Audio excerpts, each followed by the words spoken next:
आपलं शिबिर होत आहे, तिकडून उद्याला पाठवते चहा. मोर्चा देखील काढणार आहात. अरे तिकडून काय ना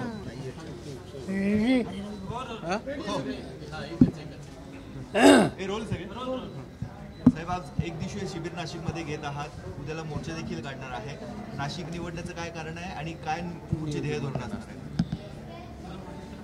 असं की शिबिर नाशिकला घ्यावं असं नाशिक जिल्ह्याचे आमचे सहकारी आहेत, त्या सगळ्यांचा आग्रह होता.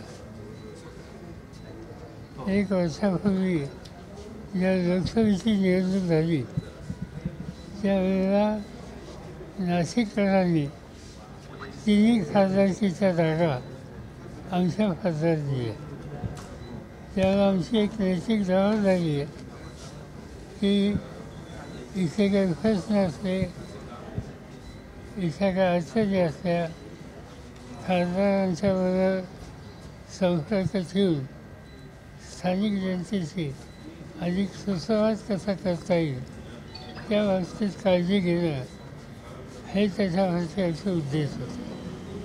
आणि म्हणून नाशिक निवडलं. याच्यापूर्वी अनेकदा पक्षाच्या राज्य पातळीवरचे कार्यक्रम हे नाशिकला झालेले आहेत आणि म्हणून नाशिकची निवड झाली.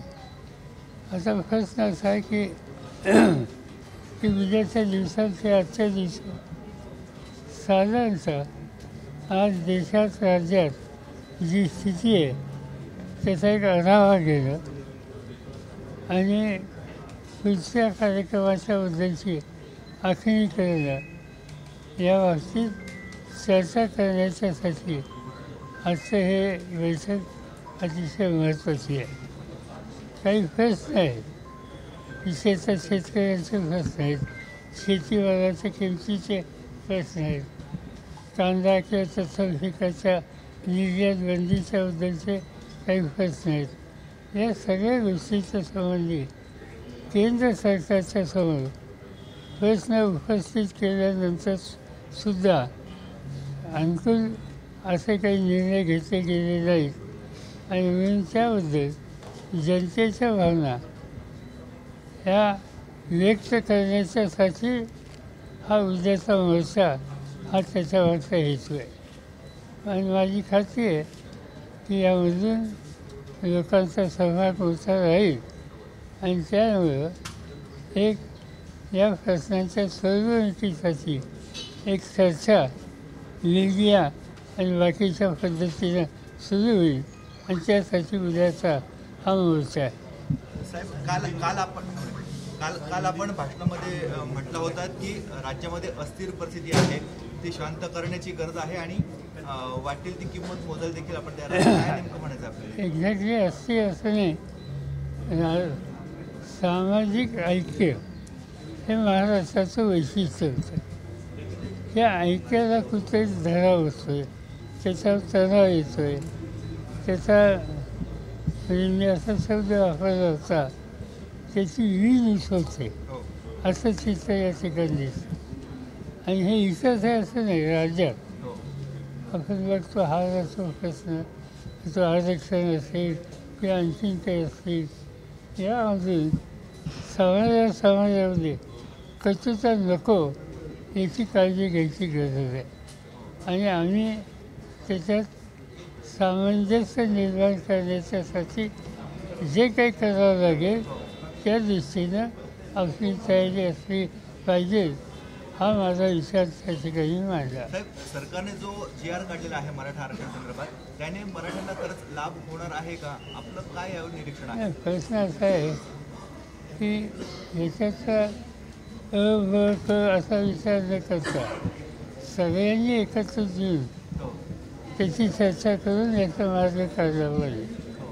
आज असं दिसतंय हे यांच्यासाठी, ते त्यांच्यासाठी. माझ्या मते सरकार म्हणून असं योग्य नाही. आता सरकार करतं काय, एक कमिटी एका माणसाच्या अध्यक्षतेखाली, दुसरी कमिटी दुसऱ्या माणसाच्या अध्यक्षतेखाली. सरकारच्या कमिट्या निवडल्या जातात पण ते एका समाजाचे सभासद त्याच्यात कधी असतात. सरकार हे एका जातीचं एका समाजाचं नाही, ते सगळ्यांचं. आणि त्यामुळे तुम्ही इथल्या समित्यांच्या नियुक्त्या करताना व्यापक दृष्टिकोन ठेवला पाहिजे आणि एकत्रित येण्याच्या प्रक्रियेला मदत करणारा असला पाहिजे. ज्या दोन समित्या निर्माण केल्या ती एकच समिती असायला पाहिजे, मराठा आणि ओबीसी. तसं माझं म्हणणं नाही. माझं म्हणणं हे आहे, कुठली कमिटी करायची असेल ते एका जातीची करू नका, समाजाची कर. त्याच्यामध्ये सगळ्यांना घे. या निमित्तानं ओबीसी मराठा असा संघर्ष निर्माण करण्याचा प्रयत्न होतो. माझा सांगायचा उद्देशच आहे की काही झालं तर सामाजिक ऐक्य आम्हाला हवं, आम्हाला अंतर नको आहे.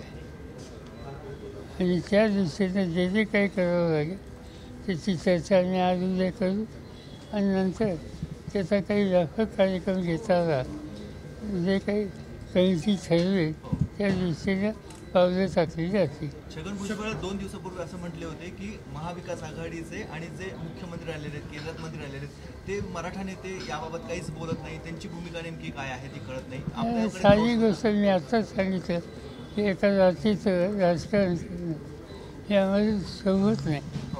आम्हाला व्यापक दृष्टिकोन घ्यायचं, सगळ्यांना घ्यायचं आणि त्या सगळ्यांना घ्यायचं असल्यामुळं काही करून अंतर्वादी अशा प्रकारचं भाष्य ही अपेक्षा करणं हे योग्य नाही.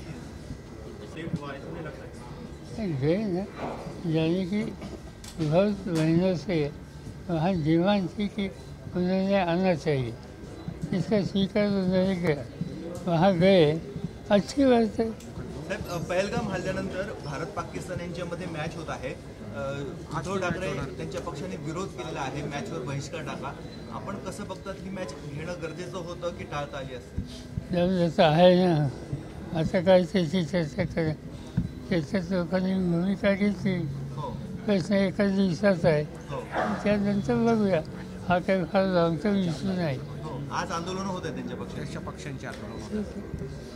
साहेब, शेवटचा प्रश्न, मनोज जरांगेंचं जे आंदोलन झालं त्यावर तुम्हाला कुठेतरी टार्गेट करण्याचा प्रयत्न केला की तुमच्याच सांगण्यावरून जरांगे वारंवार आंदोलन करतात, आपण कसं बघताय? असं ज्याच्यात आपला कवलीचा संबंध नाही असोसिएट नाही, त्याच्यात कोणी काय म्हणत असेल ते सत्यावर आधारित नाही, त्यामुळे त्याच्यावर भाष्य करायला नको.